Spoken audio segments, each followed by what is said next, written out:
In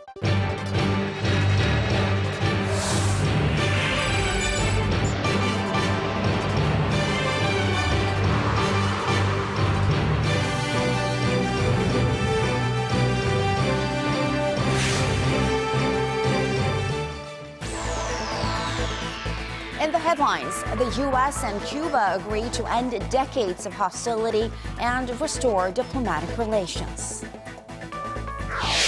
CNN reports that the U.S. is set to blame North Korea for a recent cyber attack on Sony Pictures that's led the studio to cancel the Christmas Day release of its movie, The Interview. And we give you the 2014's top 10 topics searched on Naver, Korea's biggest internet portal. Hello and welcome to ARIRANG News, coming to you live from Seoul. I am Kang Chae-ri. After being separated by a bitter history dating back more than 50 years, the U.S. and Cuba say they're beginning to work toward warmer diplomatic and economic ties. Not everyone agrees that this will serve both countries well, but what cannot be disputed is that it is a historic deal. Our Park Ji-won starts us off. Wednesday's historic announcement that the United States and Cuba will normalize their long-severed relations was made possible after 18 months of secret talks between the two leaders. Neither the American nor Cuban people are well served by a rigid policy that's rooted in events that took place before most of us were born. The United States will reestablish an embassy in Havana, and high-ranking officials will visit Cuba. Where we can advance shared interests, we will, on issues like health, migration, counterterrorism, drug trafficking, and disaster response. This decision by President Obama deserves respect and recognition from our people. I would like to thank and recognize the support of the Vatican, and especially that of Pope Francis, in helping improve the relations between Cuba and the United States.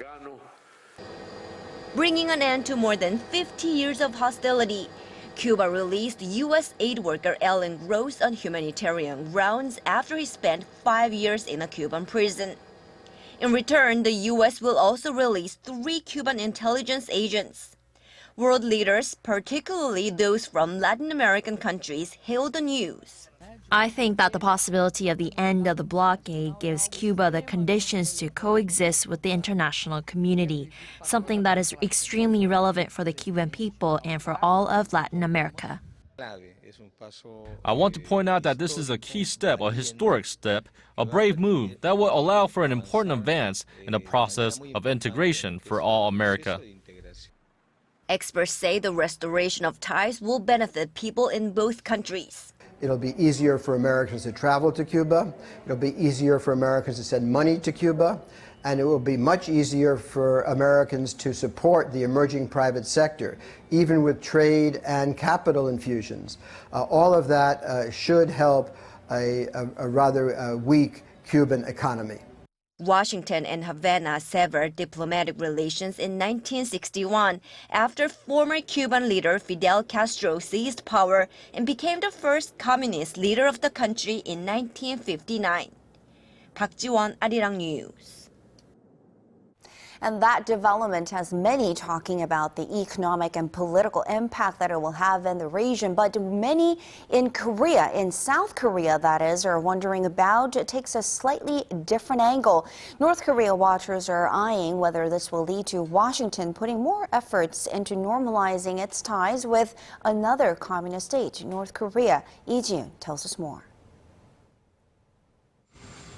When U.S. President Barack Obama came into office in 2009, he promised a new era of diplomacy with the so-called 3 pariah states, Cuba, Iran, and North Korea. 6 years later, it looks like President Obama has kept his promise for Cuba. Then what about Iran? Washington has tried to move things forward with Iran over its disputed nuclear program. Just last year, President Obama spoke on the phone with Iranian President Hassan Rouhani.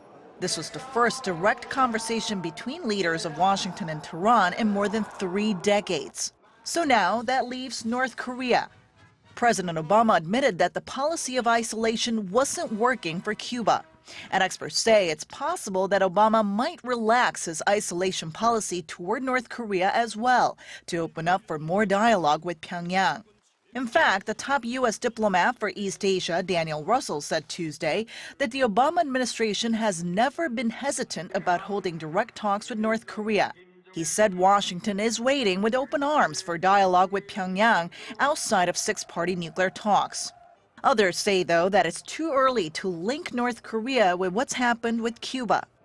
Whether this is a new position that the Obama administration is taking in their foreign policy with respect to these kinds of countries is something that we could speculate over, but there's no reason to believe that there's a significant tectonic shift that is occurring here with respect to North Korea. For the Obama administration, there's also the hurdle of North Korea's humanitarian issues and nuclear program. Experts say in order to see a real change, either the South Korean government will have to dramatically change its North Korea policy, or North Korea will have to change its hostile attitude. 이지훈, 아리랑 뉴스. Sony Pictures has decided to cancel the theater release of its film, The Interview, following recent threats by hackers. This as the U.S. is reportedly set to pin the blame of the recent hack on North Korea. Shin Se-min has more. The U.S. has reportedly concluded that North Korea was behind the cyber attack on Sony Pictures late last month, a breach that spurred a series of events that has now led to the studio canceling its Christmas Day release of the movie, The Interview. A government official with knowledge of the investigation says they found links to the North Korean leadership and that although the attack originated from outside North Korea, the individuals behind the scheme were acting on orders from the regime. The government is expected to formally announce its findings as early as Thursday local time.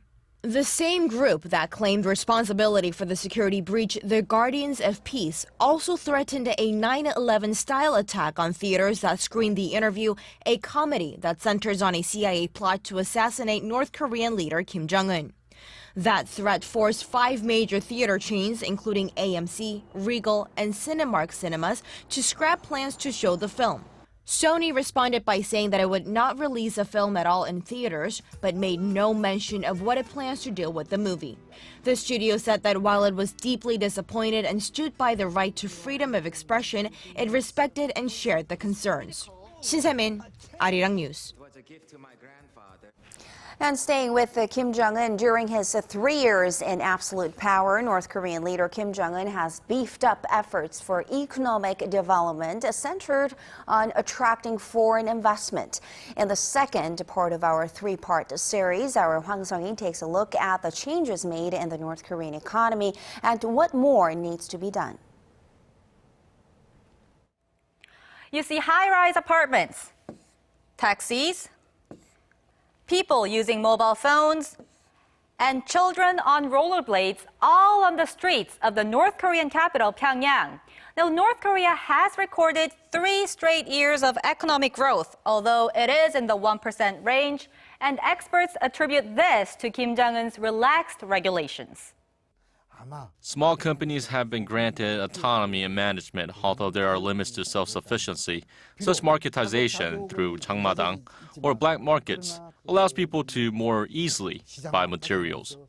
But for a real economic liftoff, North Korea needs to attract foreign capital. For that, 10 more special economic zones were established this year, raising the total number to 24. North Korea claims over 300 foreign firms from countries like Australia and Singapore have invested more than $1.4 billion, although these zones are known to have received just $400 million, with 80% of the money coming from China. North Korea's unilateral manner of doing business is keeping investors away, says a Dutch businessman who leads business-related missions to North Korea. North Korea is also open for business and for foreign investment, but the foreigners, they are not going on a large scale into North Korea. And this is all politics, I'm afraid. Experts say as long as Kim Jong-un clings on to the so-called Pyeongjin line, or dual development of nuclear arms and the economy, any effort for change will be futile. North Korea may become more aggressive in introducing reform measures next year to form a Kim Jong-un-style economy. But there will be limits unless there is progress in dialogue on the nuclear issue, like the resumption of the six-party talks. They also note the need for secure legal measures, as the world saw North Korea's commitment problem when it unilaterally closed down the inter-Korean Kaesong industrial complex for 5 months last year. 황상희, 아리랑 뉴스.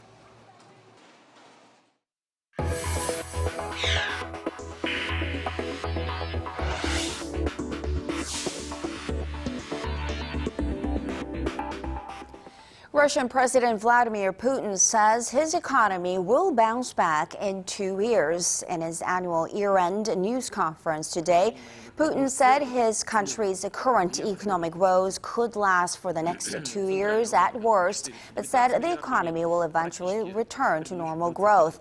Russia's national currency has been struggling to cope with falling oil prices and the effects of sanctions. Putin said that the central bank and government are taking adequate measures to address the situation, but said that the central bank will not waste its reserves to prop up the ruble. The president said that Russia will also diversify its economy. Now, speaking of the economic situation in Russia, some emerging economies have already experienced the spillover effect, and experts here in Seoul are also being cautious about the ripple effects it might bring. Kim Ji-yeon has our next report.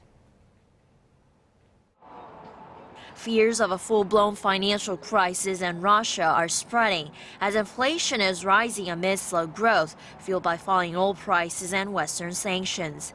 A recession in Russia will likely bring a slowdown in European exports to Russia, further deepening the recession in Europe. This, by extension, is expected to curtail Korean exports to Europe. Seoul-based Hyundai Research Institute estimates Korean exports to drop by 2.9 percentage points next year, and says it may go down even further if capital flight increases among emerging countries. Massive foreign capital outflow in emerging markets is expected to move into the Korean market, which is considered as a safer haven. The foreign capital influx will then appreciate the Korean won against the greenback, further strengthening the Korean won. And because of the strengthening currency, Korean exporters are expected to further lose their price competitiveness in global trade. The researcher adds it'll bring a shock equivalent to that of the 2009 financial crisis, as Korean exports to Russia and Europe drop. Those exports to Russia dropped by 3% during the January to October period from the same period last year to just over $9 billion US. In response, Seoul's financial watchdog said it would closely monitor the economies of Russia, Europe, and emerging markets. Battered by falling oil prices, the Russian ruble has depreciated more than 60% against the greenback from the start of the year. Kim Ji-yeon, ARIRANG NEWS. Despite threats posed by Russia's escalating financial crisis, Korea's financial market seems relatively calm compared to its counterparts in emerging markets so far. The benchmark Kospi dropped to 3.9% in the first 16 days of December. And according to market data, that puts Korea in 11th place among the 35 major economies in terms of decline in stock market indices. And Russia's stock market, by the way, dropped over 37% over the same period. As for the Korean won, it appreciated 1.9% against the greenback so far this month, while currencies in other developing markets weakened. The premium on Korean bonds, a barometer of a country's default risk, is also relatively low compared to other Asian countries such as Japan and China. Analysts attribute that to Korea's relatively low market exposure to Russia. The share price of CHEIL Industries, a de facto holding company of Samsung Group, more than doubled in its market debut on this Thursday. Prices closed at 113,000 won, or roughly about $100, up from its $48 IPO. CHEIL, which has businesses that range from fashion to theme parks, immediately became the 14th most valuable company on the benchmark Kospi, with its market cap capitalization standing at about $14 billion at the end of the day. CHEIL Industries IPO is a part of a restructuring plan for Samsung Group that aims to help heir apparent Lee Jae-hyung take the reins from his ailing father, Lee Gun-hee. Yesterday, we reported on Google's top 10 most searched items of 2014, and today we zoom in on a little more on what Koreans were most interested in. Here's our Kwon So-ah with the rundown from Korea's #1 portal site, Naver. 8 out of 10 Koreans use the web, and around 80% of them use the portal website Naver to do their searches. So what have Koreans been typing into their favorite search engine this year? Ranking first, somewhat ironically, was the country's second biggest portal website, Daum. It was followed by weather and video sharing website YouTube. In fourth came the video game League of Legends. And free domestic banks made it onto the list too, as well as webtoons, which are gaining in popularity along with the rise of smartphone readers. And now let's break it down into some specific categories. The most tragic incident of the year, the sinking of the Seoul ferry, was the most searched about current affairs story of 2014. The person most looked up was figure queen Kim Yeona, who retired this year after the Sochi Olympics. In the movie category, the Disney blockbuster Frozen topped the list, and its popularity expanded into the music sector as well with Let It Go. In sports, it was none other than the biggest sporting event of the year, the Brazil World Cup.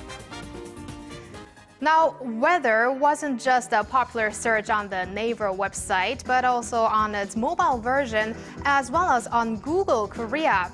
The word saw a notable increase in the week of the college entrance exam in November. What amused netizens was that the most looked up item on Korea's #2 portal site Daum was Naver. And as we saw earlier, it was the same for Naver's most searched items. Kwon So-ah, ARIRANG News.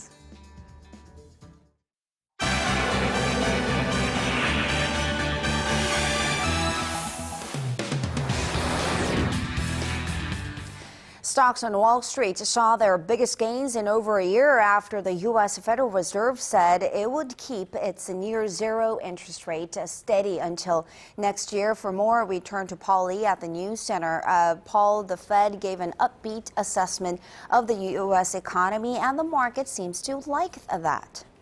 Well, investors have certainly welcomed the news as major market indices rallied on Wednesday, easily reversing the last 3 days of steady losses. The U.S. Central Bank has shifted its stance on the key rate, with Fed Chair Janet Yellen saying the new guideline will take what she described as a more patient approach. Our Sung Ji-sun has the story. The Federal Reserve confirmed it plans to raise its key interest rate sometime next year.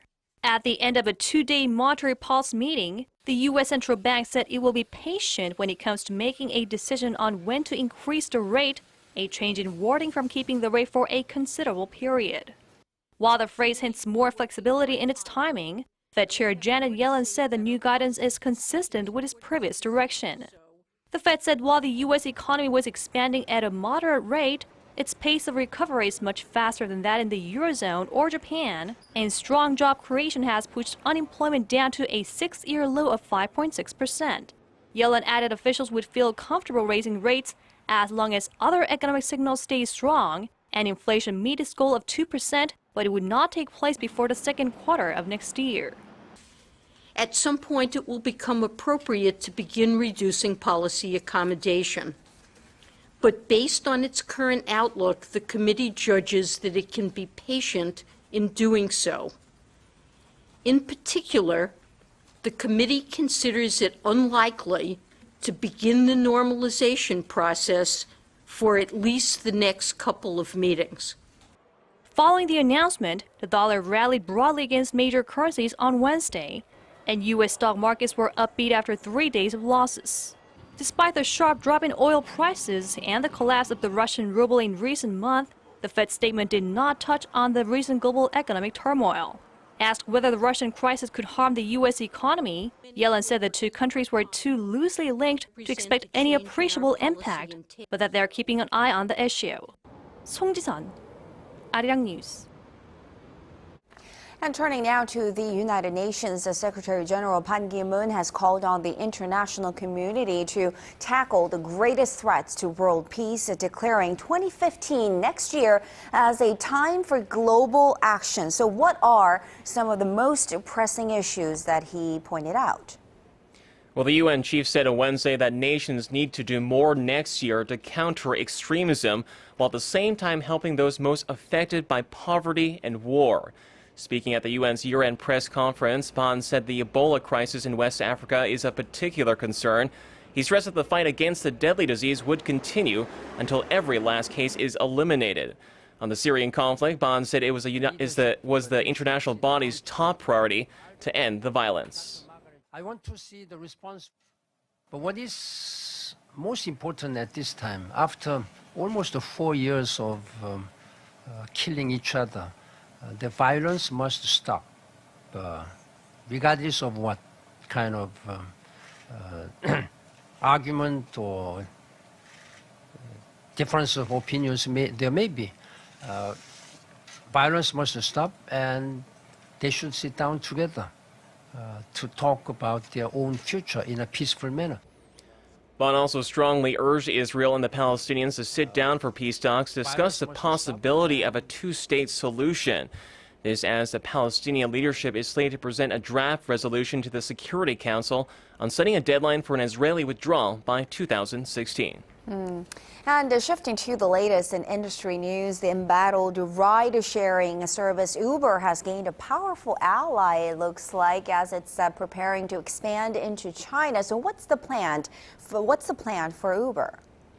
Well, with the help of Chinese search giant Baidu, Uber is expected to have a better chance of passing Beijing's tough regulations as it tries to ramp up growth in one of the world's biggest transportation markets. Baidu and Uber announced an investment deal at a press conference in Beijing on Wednesday.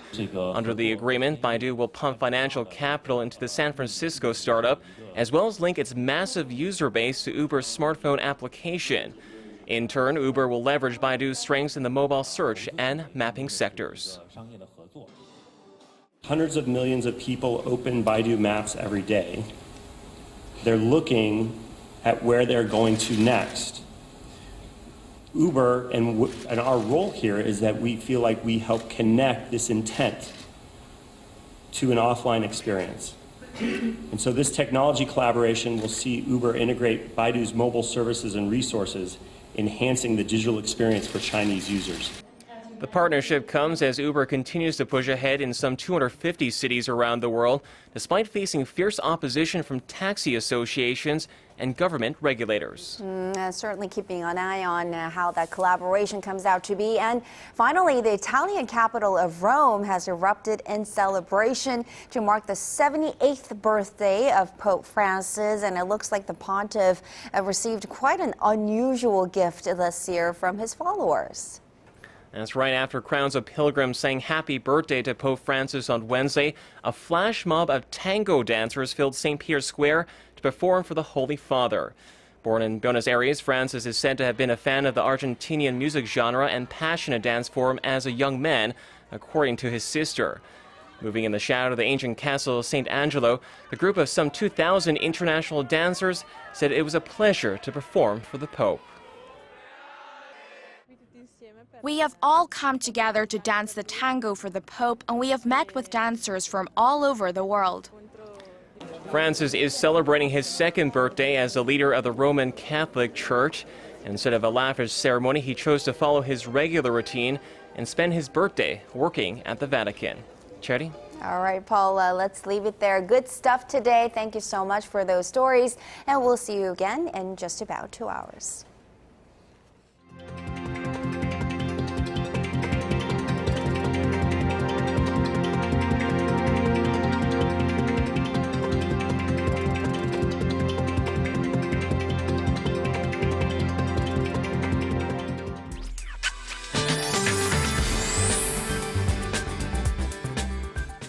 Hello and welcome. I'm Kim Bo-kyung with the latest weather forecast. At the moment, we are under clear skies nationwide, but freezing temperatures have led to icy road conditions in some places.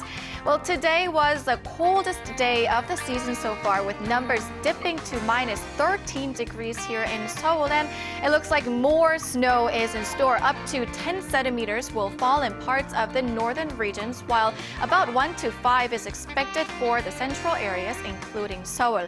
Along with the snow, showers may fall on the west coast, and before spreading nationwide in the evening, this may be accompanied by strong winds and thunder in Gyeonggi-do Province. On to Friday's readings. Seoul makes it to 2 degrees, Gwangju hits 6, Busan reaches 7. On to other places. Jeju makes it to 10, Dokdo hits 7, Mount Kumgang dips to minus 2. Those are the updates I have for you now. I'll be back with more after 10. Thank you so much. See you then, Bo-kyung. And that wraps up this edition of Arirang News at 8. Thanks for watching.